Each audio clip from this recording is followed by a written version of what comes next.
Alors, aujourd'hui, on parle d'une rue qui change de nom pas une fois, pas deux fois, mais 3 fois.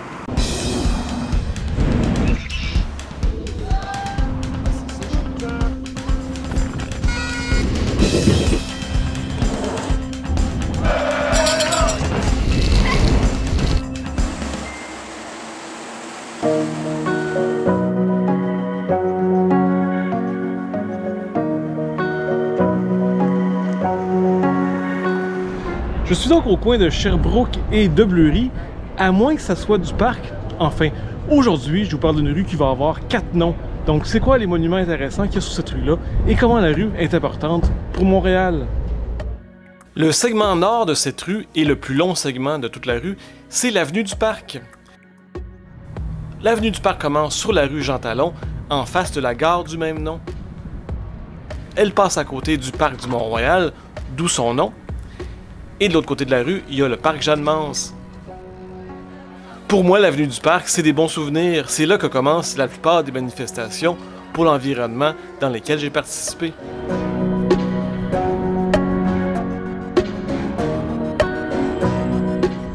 Alors, je comprends vraiment pas la logique du changement de nom de la rue de Bleury à du Parc. Normalement, il aurait dû avoir lieu ici, parce qu'il y a une grosse démarcation entre le Mont-Royal, l'avenue ici, et le bas de la pente, le centre-ville, enfin.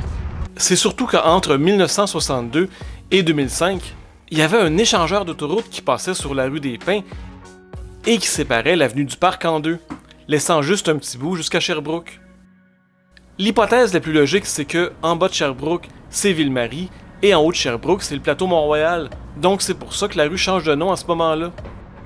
Vous allez voir que la rue de Bleury, c'est un méga mélange entre l'ultra-moderne et le très vieux. Juste en bas de Sherbrooke, sur la rue de Bleury, on voit plusieurs bâtiments abandonnés. Il y en a qui font vraiment dur.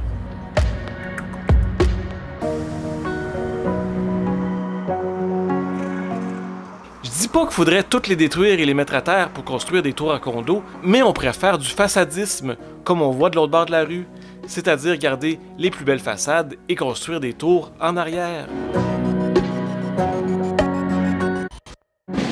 On arrive à la caserne militaire Black Watch.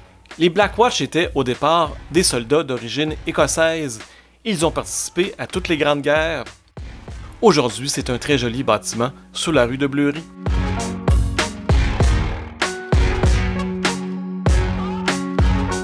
On arrive comme ça à l'édifice Caron, dont la construction a fini en 1923. La même année que la ville a décidé de permettre des édifices de plus de 10 étages. Malheureusement, la construction du bâtiment a commencé avant, donc l'édifice Caron s'arrête à 10 étages.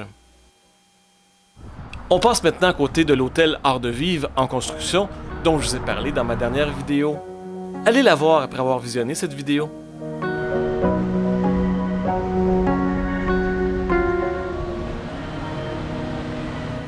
On arrive maintenant à l'îlot Balmoral.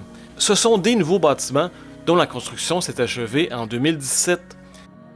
Le bâtiment principal, aussi appelé l'édifice de l'ONF, a une architecture très intéressante. Et tant qu'à construire des buildings tout en verre, ce genre-là me plaît beaucoup. Il abrite maintenant les nouveaux bureaux de l'ONF qui étaient situés au coin Sainte-Catherine et Maisonneuve. Juste à côté, on a l'édifice Wilder Espace Danse. Lui aussi a été complété en 2017 et il accueille les Grands Ballets canadiens et l'École de danse contemporaine de Montréal.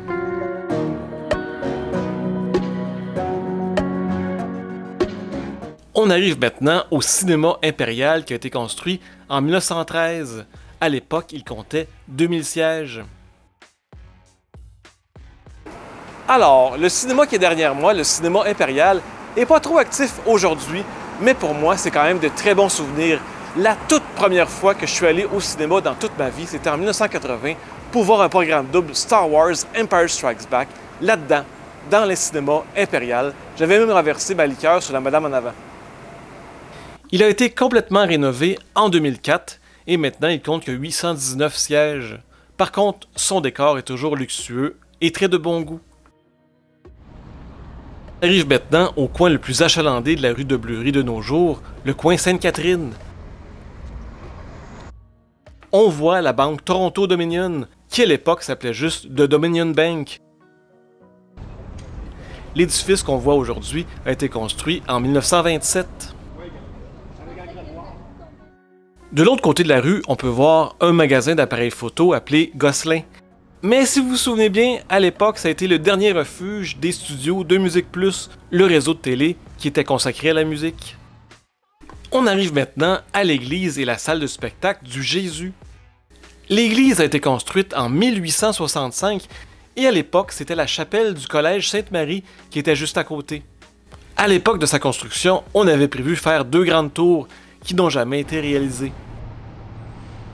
La salle de théâtre du Jésus est la plus vieille salle de théâtre de tout Montréal. Ça fait drôle de voir les toutes nouvelles constructions de la rue Bleury à côté de cette très vieille église.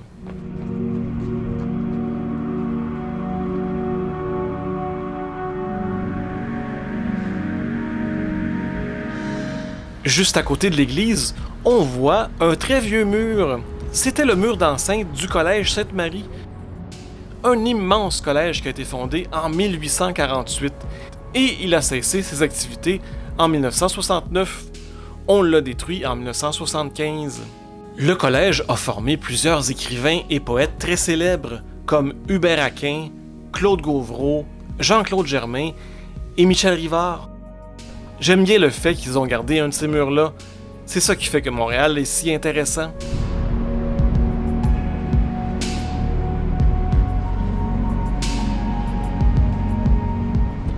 On continue comme ça sur la rue de Bleury et on peut voir plusieurs bâtiments tout neufs qui côtoient encore des vieux bâtiments. Et on peut voir au coin de la rue René-Lévesque que les nouveaux bâtiments ont complètement changé l'allure de la ville. Comme nous le montre cette photo, au même coin de rue, en 1900. La rue de Bleury porte son nom en l'honneur de Marie-Rosalie de Bleury, qui est originaire de la ville de Bleury, en France. Mais je sais pas trop c'est qui elle, ni son père.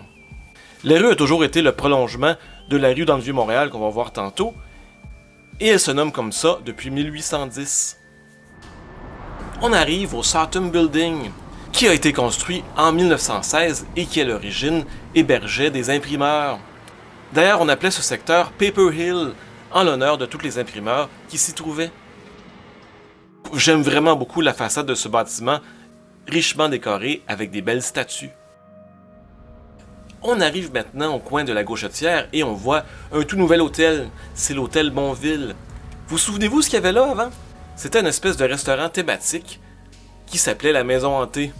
C'est le genre de place où on allait seulement entre collègues. C'est vraiment un coin de rue rempli d'hôtels luxueux. Juste de l'autre bord de la rue, il y a le nouvel hôtel Humanity, qui est très élégant.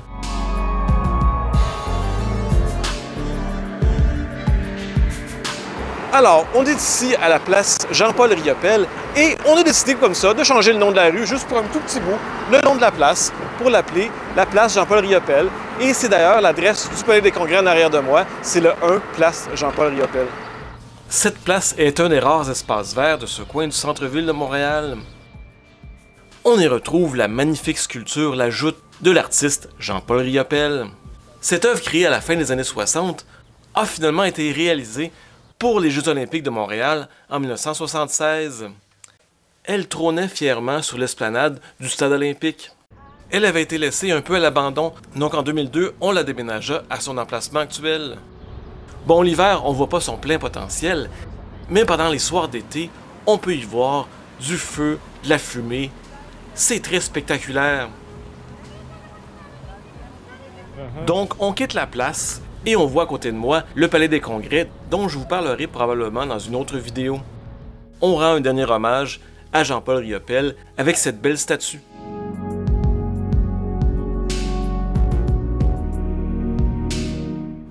Alors, la rue Bleury, qui a changé de nom seulement pour un parc, redevient une autre rue. C'est la rue Saint-Pierre à partir d'ici, et ce, pour tout le Vieux-Montréal jusqu'au Vieux-Port. On passe comme ça à côté de la ruelle des fortifications, dont je vous ai déjà parlé dans une autre vidéo. Et on arrive à la rue Saint-Jacques, devant la magnifique Banque Molson. De nos jours, c'est occupé par des bureaux, notamment d'avocats.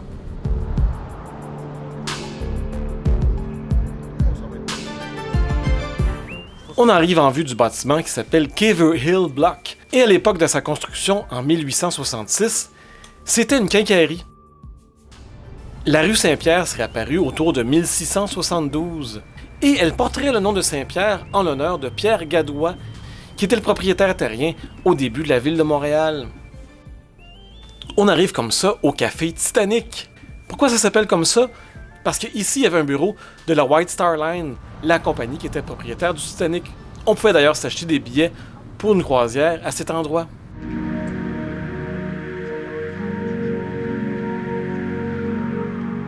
On croise la rue Saint-Paul et le très couru restaurant Olive et Gourmando. On arrive à une ancienne caserne de pompiers qui a été construite en 1904. C'est devenu, en 1983, le Centre des mémoires montréalaises, un musée sur l'histoire de la ville. Bon, aujourd'hui, ce musée-là est en déplacement au coin de Saint-Laurent-Sainte-Catherine. Juste en face, il y a l'ancien emplacement du marché Sainte-Anne. Le marché qui a abrité le Parlement du Canada a été incendié en 1849. Aujourd'hui, on lui rend hommage avec plusieurs plaques explicatives.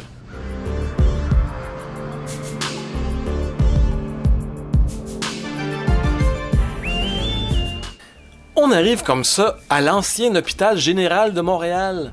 Le bâtiment a été détruit en grande partie en 1870 pour permettre à la rue Saint-Pierre de se rendre jusqu'à la rue de la Commune. De nos jours, on peut visiter ce qui en reste avec un petit musée qui s'appelle la Maison de la mère Diouville. Un musée où je suis jamais allé, mais je vous promets d'y aller faire un tour très bientôt.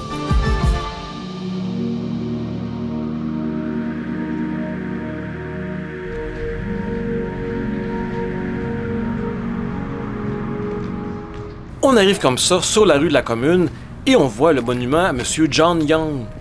John Young était un riche marchand qui a entre autres collaboré à créer le chemin de fer pour aller au nord de Montréal avec le curé Labelle et aussi à développer les activités du port de Montréal. Alors, on est arrivé au bout de la rue Saint-Pierre, on est rendu dans le vieux port de Montréal. C'est ici que se terminent ces 4 rues, qui sont une rue en fait, et c'est là-dessus qu'on se laisse. Et je vous dis, si vous avez aimé ça, un petit pouce en l'air en bas de la vidéo. Abonnez-vous si ce n'est pas encore déjà fait. Pensez à mon Patreon, je vais mettre l'adresse dans la description. Et là-dessus, on se dit à très bientôt!